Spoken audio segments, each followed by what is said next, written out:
Welcome to the next edition of GridForward Chats. I'm Bryce Yonker. Today we have with us Ruth Gratzke with Siemens. Ruth, thanks for being on. Great, thank you for having me. So Ruth, maybe you can give an introduction for the start here. What led you to the role there as president at Siemens? Oh, I have quite a diverse background, but most recently, I returned to the organization in 2019 to really help with the formation of Smart Infrastructure, which is a very diverse business combining essentially the world of building infrastructure with power distribution, smart grid solutions, and car charging. So a very exciting role to have these days, given what's going on in the market. Great. Well, thanks for being on. This is going to be our season closing session. We're going to try something we haven't done before. We're going to kind of revisit every topic we've covered this season. So rather than kind of a softball introductory question, I'm just going to jump right in and we're going to start kind of where we started this season. So thanks for being so versatile. So can you share about the importance of federal programs? We started off this season with somebody in the White House and outlining the new BIL and IRA packages. What impact do you see these federal investments having in the ecosystem to move modernization ahead? Yeah, so federal programs are really needed because they provide crucial funding at this time, as well as regulatory support, as well as strategic direction when it comes to grid modernization. Because at the end of the day, there is cost related to what we're up against, and we can't forget the average ratepayer, right? And the impact of rate hikes on the average consumer. So that said, Infrastructure Investments and Jobs Act or the Inflation Reduction Act, they really accelerate the deployment of advanced grid technologies. They enhance also grid reliability, resilience, and the integration of distributed energy resources by jumpstarting the introduction, approving, and scaling of all these new technologies. Near-term outcomes include the sharing of experiences of what has worked and what didn't work, because this is all new, so that the industry in totality can really adapt and scale the pilots that work to improve grid reliability, increase the adoption of clean energy, which is the ultimate objective, while also enhancing grid security. One topic in this space, though, is the regulatory side, because when I talk with customers and other stakeholders, the speed really needs to pick up. This wasn't what we covered, but because you guys are global, how does the U.S. federal package of incentives that are trying to support modernization compare with some of the other initiatives around the globe? Is there a similar level of commitment to supporting this transition and these advanced capabilities, or is it differing from geographies and different national industrial strategies? I would say I'm not the expert in global investment programs, but just based on conversations with my colleagues in the organization, I think, of course, China does what China does. But other than that, I mean, there is no coherent strategy across European markets. So I think the United States really, with the IIJA and the IRA, is leading the pack. And really, being the most progressive and ambitious on this topic. Yeah, interesting. All right, well, let's pivot. Let's dive into energy markets. That was the theme of our main event this year. How important do you think it is that we take the next steps to modernize markets? We talked about it kind of generally, so you can talk about it specific to wholesale, RTO, ISOs, or really just the advanced market functionality in general, whatever perspective is best for you. Yeah, I think overall, modernizing regional energy markets is crucial to manage the growing complexity of the energy supply and demand that we're all faced with these days, to integrate DERs, to enhance grid flexibility, and to improve price signals for both consumers and producers of energy. To keep costs low, which is a key point, improved market structures are critical for ensuring more efficient energy distribution and to enable cost reductions while supporting the transition to a more sustainable energy system. New technologies, for example, renewable energy, introduce a variability that can be managed through available market products and services. One example here is Kaiser's flexible ramp product. Lastly, to the topic of practicality. Modernizing existing markets offer a much faster, more economical path compared to creating new systems from scratch. So I hope that answers your question. Yeah, great. Yeah, and I can't highlight my takeaways, too succinctly. There was a lot that we were able to unpack, other than advancing markets is complicated, and we think it's really critical that various regions do take those hard steps forward. All right, let's pivot again. This one's really, and you already alluded to it in your affordability remarks. It's absolutely critical that we keep the end customer in mind as we modernize the grid. And so I guess the way I like to frame this question is, how do we ensure that the advanced functionality of the grid as we modernize it accrues to the most vulnerable communities as we work to ensure affordability and make sure that we don't leave people behind in this transition? Yeah, super important point that we cannot forget at any point of time. But to ensure that grid modernization benefits really all customers and specifically vulnerable communities, affordability, accessibility, and equity in all our initiatives, and then also potentially providing target incentives for low-income households will be critical. By leveraging advanced analytics and customer engagement platforms, I think the solutions are there to meet diverse customer needs and to ensure that the benefits of a modern grid are really as widely distributed as they should be. We need to maintain transparent communication about grid upgrade benefits and cost to ensure the customer base in all kind of forms and shapes is well informed. We need to implement market mechanisms to allow for efficient capital allocation and power production and transmission, while updating state public utility commission programs to protect those vulnerable customers through lower lifeline rates, affordability rates, or other concepts like that. We also lastly need to ensure that electric cooperatives continue to provide low-cost energy to rural communities so we can really transition to cleaner energy resources that will ultimately benefit all communities equally.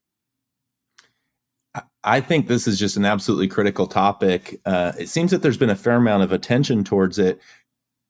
In your guys' work across the country, across the world, are there jurisdictions where you've seen both advanced functionality come forward, but the affordability of the service maintained, or even any more specific initiatives that try to accrue the benefits towards vulnerable communities or vulnerable individuals? Does anything in particular come to mind? Unfortunately, I'm not in a position to cite specific examples, but I can tell you that just recently I was on a panel as part of Climate Week with the CEO of Exelon. And I can tell you that that was one of his predominant concerns, right? I mean, he said 40% of my rate base are customers that can't afford rate increases. They have to put food on the table. So it was fascinating for me to hear, that this was really, top of mind for him. Was that Calvin? Yeah. Well, he closed this down last year. So good nod to Calvin. Great perspectives on the work they're doing. Yeah. All right, so we're going to pivot again. I know it feels like a little bit of whiplash, but we just want to cover all the topics. I know you all are really close to this area, and I guess I'll frame it with the fact that demand curves for so many communities, so many operators really seem like they're bending upward. Not something that we had really anticipated maybe 18 months ago.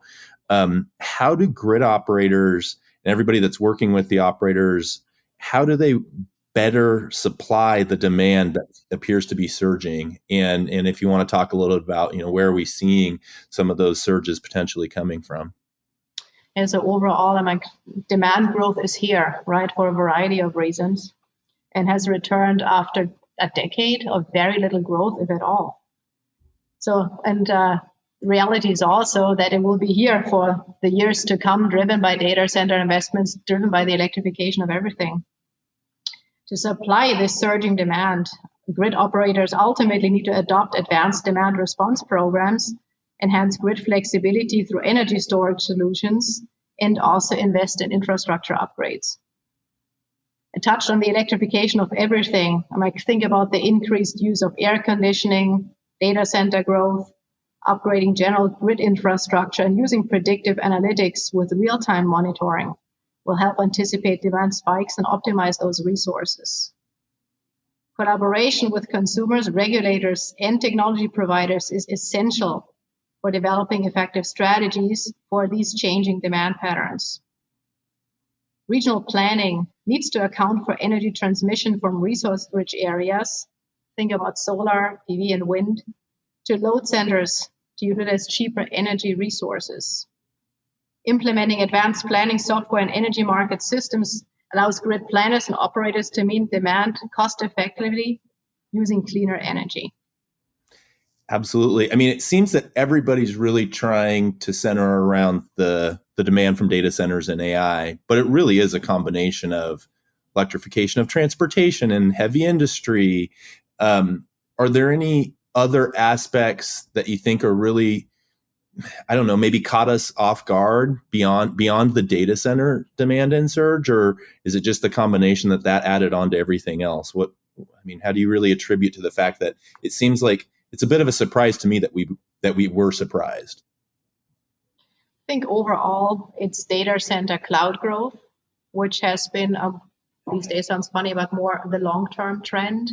Then you have the adoption of electric vehicles, the electrification of everything, but you also have the reshoring of manufacturing to the United States. And think about those large semiconductor fabs and the power they draw. Battery manufacturing is an energy-intense process.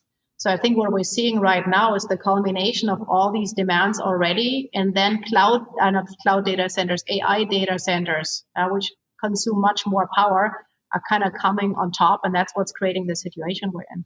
Yeah, onshore manufacturing. I heard that a lot too. Well, the focus of our event this coming year is going to be around AI, and we're going to cover what we just did as far as how do we meet demand, but we're also going to cover what does the advanced functionality look like. So I guess that's the topic of this next question. What sort of near-term impact do you see these, advanced automation, AI type solutions having as we work to better manage energy systems? Yeah, overall, we expect impacts in a lot of different areas. So let's start with optimized energy distribution. AI enables more efficient grid management by optimizing energy distribution and in turn reducing operational costs. But also predictive maintenance. Think about AI-driven analytics enhancing grid reliability through predictive maintenance abilities, and with that, improved decision-making. AI will also help with the integration of DERs by predicting generation patterns and in turn managing grid stability.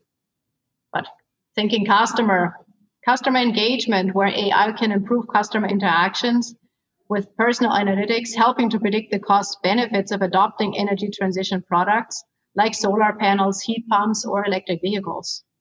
And last but not least, AI can help with enhanced load forecasting. And that will be key because forecasting of the loads for both short-term operational planning and long-term strategic planning will be needed to really allow us to build out needed grid infrastructure in an affordable way. Yeah, I think you've hit the highlights of where the advanced functionality will benefit grid operators and the better management of the system. Maybe this isn't a fair question, so deflect if you need to. But one of the categories of our event is going to be around guardrails and governance and security, right? So, which is, I think, where a lot of people are maybe concerned around unleashing AI. So, what does the solution set look like to address that so that we can achieve the functionality that you've just walked through? Do you have any thoughts or reactions or feelings on that? I think AI at this point of time is an incredible technology and a new way to unleash productivity benefits, to accelerate analytics.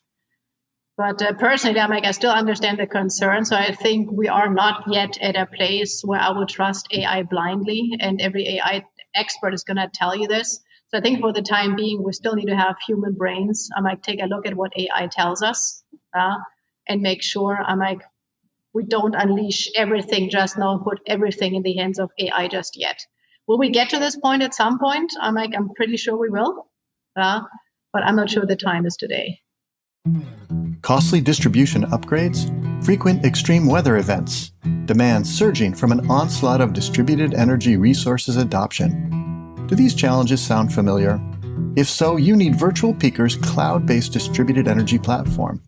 We're empowering modern utilities with next-generation virtual power plant solutions to maximize the value of DERs. The virtual peaker platform unifies all aspects of DER management, from DERMS to customer engagement and demand forecasting. Learn more at virtual-peaker.com.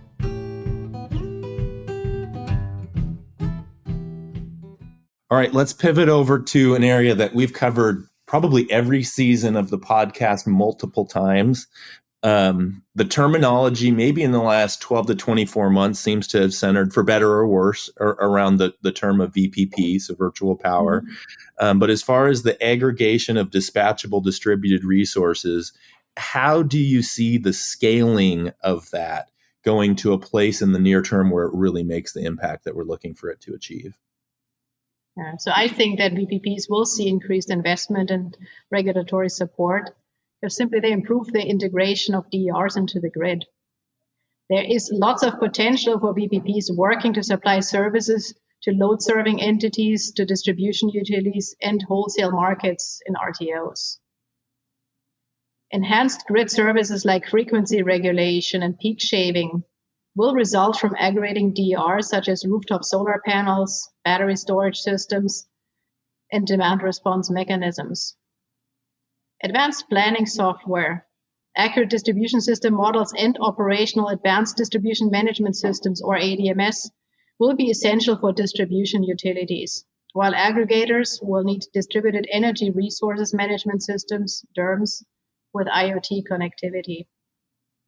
Guidelines of cost and benefits of enrollment written for the retail market to encourage participation in VPPs are needed desperately.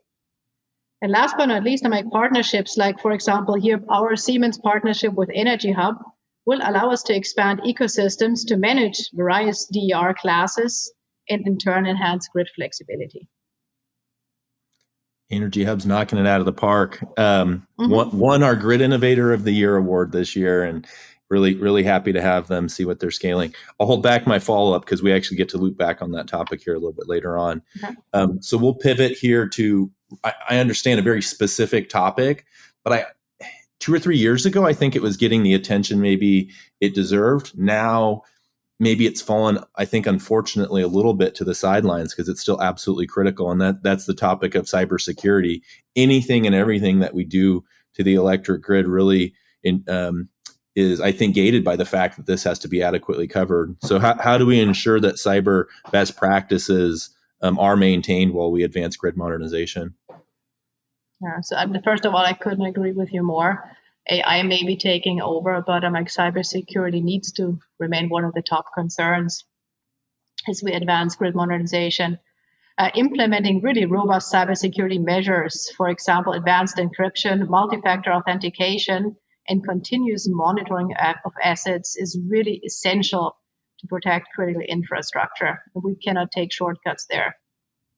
To make this happen, we need to ensure collaboration between utilities, technology providers, as well as regulatory bodies to develop and enforce cybersecurity standards. Ongoing training and awareness programs for employees and stakeholders to maintain a secure grid environment are important as well. We here at Siemens encourage our customers to make use of specialty consulting services focused on the spectrum of grid operational technology to ensure enhanced security standards are in place. Lastly, adherence to guidelines and standards from organizations like the DOE, National Labs, IPRI, NIST, or NERC's Critical Infrastructure Protection Standards for comprehensive cybersecurity will move us a big step further. Great. All right, let's keep trekking. We're about 2/3 of the way through our season, so this is great. Great recap. Grid infrastructure takes form in many types, right? It's not just poles and wires, and it's, of course, all sorts of digital capabilities as well. What areas of innovation do you think we need to invest in, both the learning and the deployments that are going to drive down the cost and drive down the risk and drive up our learning on deploying these capabilities? Yeah. So if you look back, grid infrastructure was traditionally seen as the current carrying components of the system. Transmission lines, transformers, switches, circuit breakers, and other primary equipment. Today, grid infrastructure includes secondary components that sense the state of the grid. Think about control signals and the software systems that process sensing, control signals, and store data. Investment will be needed in the secondary components. I talked earlier about ADMS systems, DERMS, just touched on cybersecurity, but also smart metering, cloud computing, and communications to drive innovation and infrastructure. We see the need for investment when it comes to research and development of new technologies such as high efficiency energy storage, as well as smart grid devices to reduce cost and mitigate risks. In this context, promoting public-private partnerships and collaborative initiatives should help accelerate the deployment of these innovative solutions. Yep, absolutely. All right, we'll keep going. If there's one area that I think almost all operators in every jurisdiction, in every geography seem to be looking to expand, it's a class that I would generally term as adding flexibility. And you've already covered a number of aspects of this a couple times, which I think is really important and shows why it's so top of mind. The question here is specific to storage. So what role does storage play as we look to add flexibility? And then I guess the follow-on question is, how can we get various aspects of flexibility, so storage, demand side, DER integration, expanded grid enhancing technologies, how do we get the various forms of flexibility to work together? Yeah, so overall energy storage, or in other words, like battery energy storage systems, or now BESS, enhance grid flexibility by providing backup power when it's needed, but also stabilize the grid and support the integration of DERs. Other flexible resources in this context, like fast ramping gas turbines, hydroelectric power generation, pump storage, and flexible loads like vehicles also come to mind. To make all this work, comprehensive strategies, including regulatory support, financial incentives, but also technological advancements, are really crucial to maximize the benefits of energy storage in all its forms. Integrating various aspects of flexibility, such as demand response and distributed generation, will create a more adaptive and resilient energy system. At the same time, further research and pilots are needed to assess the effectiveness of flexibility markets at both the wholesale and retail levels. So definitely a lot going on in this space. Absolutely. And the next topic, you mentioned is a part of this. So we had a discussion around the role that EVs are having in the grid. And I'm in a jurisdiction that's well into double-digit EV penetration. In fact, the place I'm at today has two of them. We traded off charging. How do grid operators best integrate these vehicles and use them as resources in a time, when previously maybe they have been thought of as a concern, which they are a concern. Operators need to figure out how to integrate them. How do EVs really be considered and turn that corner into becoming an asset for grid operators? Yeah, so one of my favorite topics. So grid operators really must develop strategies for effective EV integration by investing in the charging infrastructure that we're lacking in many places, implement smart charging solutions, and leverage vehicle-to-grid technologies to enhance grid stability. And with that, I might provide additional storage capacity. Vehicle-to-grid aggregators will need to utilize VPP software to manage EVs as market participants and ultimately providing grid services. By treating EVs as grid resources, we can then enhance grid stability, provide additional storage capacity, which in turn supports DER integration. Distribution systems will need the ADMS systems that I talked about earlier to manage the impact of these new resources on the grid. To make all this happen, really close collaboration between automakers, policymakers, and consumers will be key to ensure a smooth transition so we can all maximize the benefits of EV integration. Yep, absolutely. Well, we're getting near time, so we'll keep trekking along for our last couple topics here. And it's always hard to call one of your discussions a favorite, but I have to say this is one of my favorites because I think it's absolutely critical to progress, and it's about the regulation space. So regulation for approvals of investments of modernization, and in particular, how can we align interests, right? How do we get interests aligned so that the outcomes that we want for the grid can be prioritized and we don't have the wrong signals in place? Yeah, I think overall, the regulatory aspects, I already touched on that earlier. In the end, regulatory frameworks really must encourage innovation, must support investment, and ensure fair competition to drive grid modernization forward. Collaboration between regulators, utilities, and technology providers like us will be essential to develop sustainable and equitable policies. Incentive mechanisms like performance-based regulation could really motivate utilities to achieve those desired outcomes.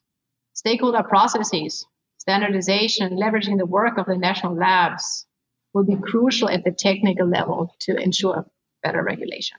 And we dove in for a two-parter on that one, so there's a lot to it. And the last topic we had, JT moderated an absolutely full room at our last event on this topic. It's one of our last federal projects that we were awarded, and it's around data centers. And again, it's around the flexibility topic. Historically, data centers haven't been the most flexible resources on the grid.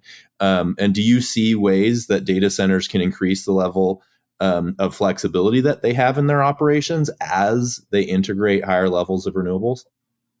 Yeah, so overall, to put your question in a little bit of context, the energy consumption of US data centers alone is projected to double to 35 gigawatts between 2022 and 2030 because of the growing demand for digital services and the increasing rapid adoption of AI-based technologies. So we're really up for a ride here.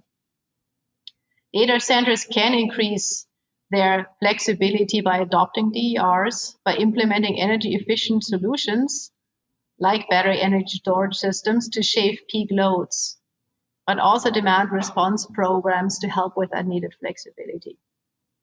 But again, collaboration with grid operators will be essential to optimize energy usage and support grid stability through advanced analytics and automation. Many data centers operators will continue to enter into power purchase agreements with renewable energy developers to secure long-term clean energy sources. We see this trend to continue for the foreseeable future. And if you just read the press in the last 4 weeks, we're now moving aggressively back to activating nuclear power plants. Right? Yep. That's how serious these operators are for their needs. Well, that's the entire season of this year's podcast. Thanks for a bit of a recap and a great set of discussions. I'll give you one that's all your own here to wrap us up. And it's a question really, I think, around collaboration. So how do numerous parties, and you might come up with more, but I guess I'll list customers, grid operators, market organizers, software providers, aggregators, regulators, researchers. How does this whole coalition of stakeholders that have a piece to progressing our grid, how do we work together to bring these advanced grid solutions? And I guess my key word is to scale faster. Yeah, to accomplish that, from my perspective, it's really about collaboration among all these different shareholder groups and stakeholder groups. And we didn't even talk about industrial customers. We did not touch on those car makers, car charging providers. There's so many. But we need open communication between those parties. We need to share best practices. We need to align goals. Only then we'll be able to really accelerate the deployment of those innovative solutions that are needed by everyone. Public-private partnerships we already talked about, but in general, collaborative initiatives will play a significant role in driving progress and really ensuring that the advanced grid technologies that are available today are implemented effectively and efficiently. That's a great way to end the season, Ruth Gratzke. Thank you so much for being on with us. Look forward to all the great innovations and all the good work that you guys continue to do there. Great. And thanks for having me again, Bruce. Thanks again to our season sponsor, Virtual Peaker. If you enjoy GridForward Chats, please follow us on your favorite podcast platform, give us a like or a review, and tell your colleagues. You can listen to all episodes and learn more about our efforts to advance the grid at gridforward.org.